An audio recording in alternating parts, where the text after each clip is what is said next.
எனக்கு திருமண வாழ்க்கையும் பார்க்க ஆள் இல்லை.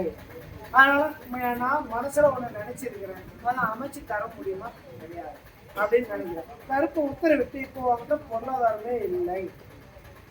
இல்லாத திருமணம் பண்ணி வந்து இன்னைக்கு சோத்துக்கு சண்டை சாத்துக்கு சண்டைன்னு இன்னைக்கு கட்டுமனையில தவறா போற வாய்ப்பு வருது. அதனால உனக்கு 2 வருஷத்துல திருமணம் அமைச்சு தரேன். உன்னையே நாடி வர அளவுக்கு நான் வலியுறுத்தி கொடுக்குறேன். உன் கஷ்டத்தை தீர்க்கிறேன். உனக்கு பொருளாதாரத்தை அமைச்சு தரேன். இந்த ஏற்கனவே குறைஞ்ச இப்ப வெளியில தான் கடனை வாங்கி வச்சிருக்கு. 2000 இங்கிட்டு வர்றதுக்கு எதுக்குமே நீ கடனா தான் இருக்கிற. இப்ப உனக்குன்னு ஒண்ணு கட்டுமனைக்கு அமைச்சு கொடுத்து நான் என்ன பண்றது? இந்த ஒரு சூழ்நிலை. அதனால கருப்பு உத்தரவிட்டு உனக்கு நல்லபடியா வலியுறுத்தி கொடுக்குறேன். அது எந்த ஒரு பாதிப்பும் வராது. புரியுதா? உன் கஷ்ட நஷ்டத்தெல்லாம் தீர்க்கிறேன். கொஞ்சம் சேர்க்கையை குறைச்சிக்கும்.